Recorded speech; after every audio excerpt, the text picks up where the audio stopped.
I'm literally trying to like huddle into this rock, trying to get some shelter from this wind.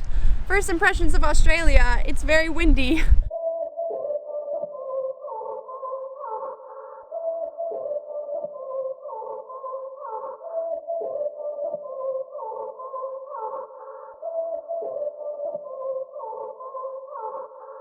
Did I give up? Was it too hard? Or was it too hard cause I just gave up? Just gave up. Did I sleep away the day cause I was tired? Or did I get tired cause I slept too much? Slept too much. Right now I am in Coogee Beach in Sydney, Australia.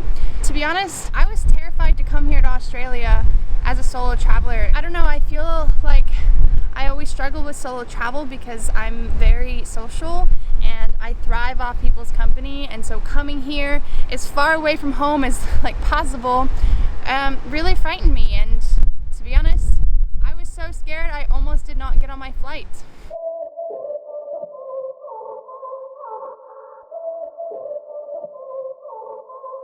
Welcome to Sydney, Australia. In this roller coaster ride.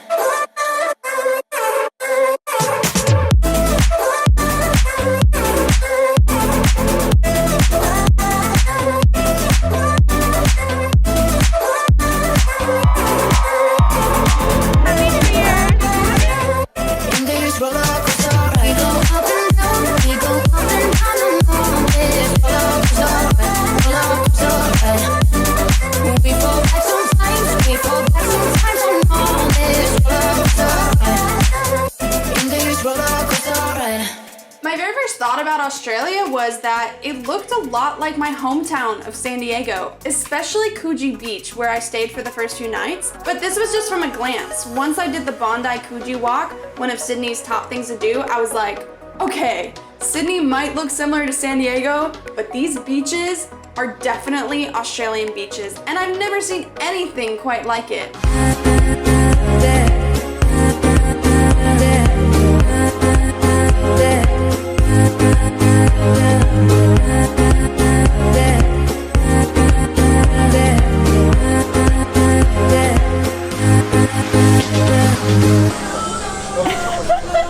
You look stylish. Yeah.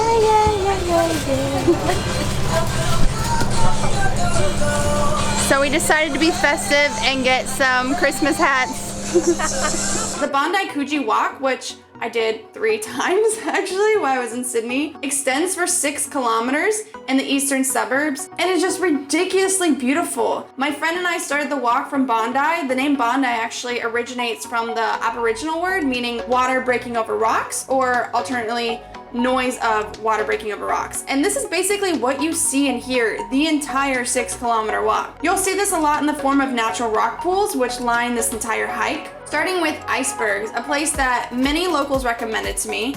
It's basically like a pool/restaurant on the water with ocean waves crashing into it. However, I decided not to go because, well, it's just a swimming pool to me. It does look beautiful, but you do have to pay for it. I'm quite cheap. And there are many natural pools along the hike that are free. Now, I didn't actually know that at first, so I did end up paying for the first one. Hi guys, this is Lisa. Just met her at the hostel. You're from? Germany, and we are exploring, I don't really know what you would call this, like a natural pool here, kind of, it's in Coogee Beach. It's pretty nice. We're gonna go for a swim. There's a lot of people here. It's Christmas Eve, so yeah. Best time to visit Bondi Coogee is between the summer months January to March. I went end of December and it still looked just as beautiful like this. Now these beaches get very crowded. I'm talking like estimated number of beachgoers exceeding 40,000 on some of these hot summer days. It's a really lovely walk, honestly.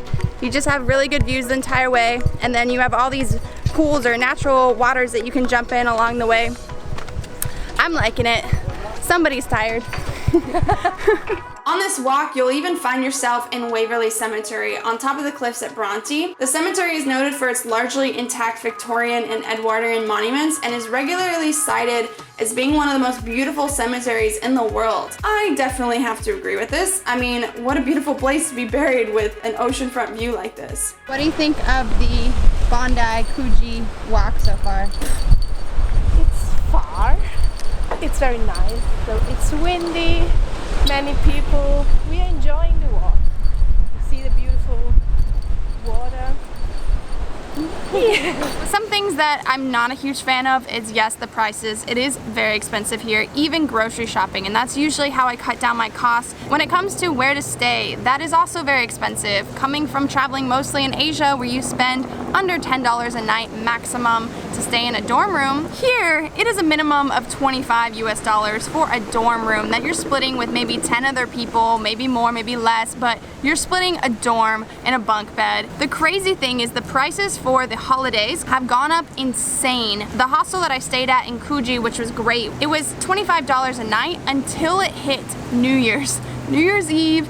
It was 185 Aussie dollars. That's insane. In terms of transportation, it's very good here. It's very clean, very well done, except I don't understand the buses. They do not announce the stops. There's nothing written telling you where the stop is. The bus driver doesn't announce it, meaning you have to have an offline map or phone service to be able to navigate where you're going, or you have to ask people. I guess I don't really understand why would you have a very functional bus but you don't announce the stops. And I know that I'm speaking for a lot of people here because I've talked to Australians. They agree that this is dumb. They don't understand why they don't announce the stops. It's a little thing, but it does get quite frustrating because that's all I take here, buses and trains. The trains announce it.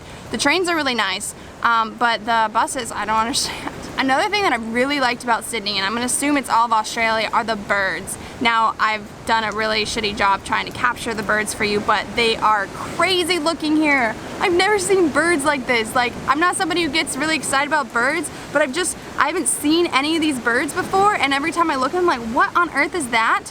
Here's a kind of shitty iPhone clip of these rainbow birds. Woo! Woo! That's scary. Oh my god. Whoa. Hi. Oh my gosh. Just holding a bird. I ended up going to these horse races, which we have them back home where I'm from in San Diego. It's kind of like a posh thing, if you will, but it happened on Boxing Day, which I don't celebrate that. I don't think people in the US celebrate that, but they do here in other countries, basically the day after Christmas. And so everybody went to the races, and they were free if you had an international passport, so we went. Sneak attack! We are at the horse races right now. Not really sure what we are here to watch, but they were completely free, and we got front row, so it's pretty sweet. Hi. You guys can say hi. Not the most exciting thing, but it was fun, like being with friends, and it was really hot though.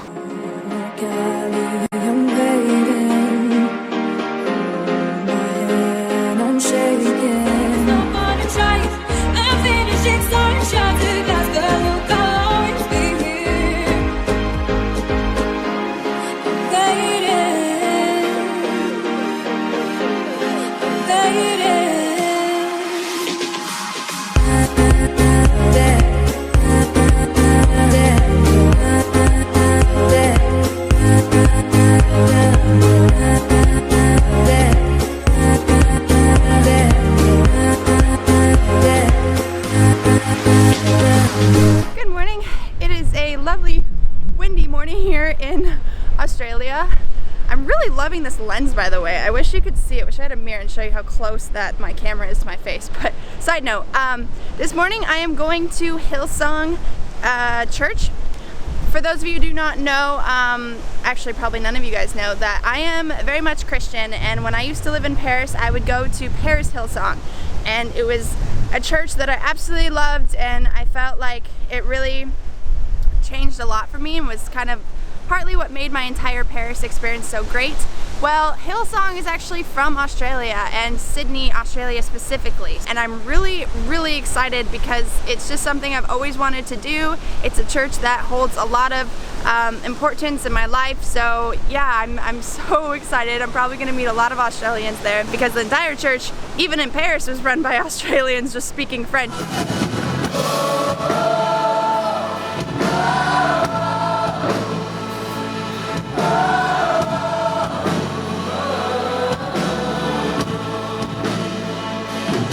Hillsong was awesome. It brought me back so many memories from Paris. Those moments like really helped me get through some really tough times, and it definitely brought me the community that I've been struggling with.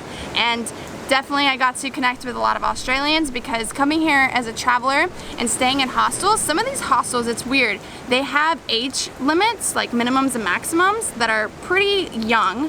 And then they also have restrictions on Australians and New Zealanders being there. So if you are from Australia or from New Zealand, a lot of hostels don't even let you stay there. I don't understand what that is. Maybe you guys can let me know in the comments. But so that kind of limits your interaction with locals. So going to this church, it's like all Australians with some internationals too. So I met a lot of Australian people there. I think part of the reason why I'm really liking it here and I've kind of learned to enjoy my own company is partly due to this church and building my confidence again, and that's what this church is doing for me. And it's basically a giant concert. Like, it's not like any church, it's not traditional at all. Tons of young people. The sermons are always given by pastors who are pretty funny. Like, they make the sermons funny and they relate it to your life. So I kind of go there for life advice, honestly. And I just like being around like-minded people. And yeah, that's definitely something I am going to be doing a lot here in Australia, is going to those churches. I didn't expect Sydney to be like this and to be so great, but there's so much it has to offer. There's so many things to do. Yeah, there's little things maybe I don't like. I can't necessarily understand when Australian people are talking to me. Half the time I have to tell them to spell it out. I'm like, what? What? Did you say what? Like, speak English. I'm just kidding. Just a little things here and there, but so far loving my experience, and I hope you enjoyed this video. Hope that you can see that I'm loving this experience and that it's a good place to travel to. So thank you guys so much for watching. I hope you enjoyed this video. As always, if you're interested in more Australia videos, then definitely stay tuned for the next few weeks. After Australia, I will be going to New Zealand. After that, you have to be a Patreon to know where I'm going, but it'll be pretty exciting. And yeah, follow me on Instagram if you want to see cool pictures, and I will see you next time. Bye!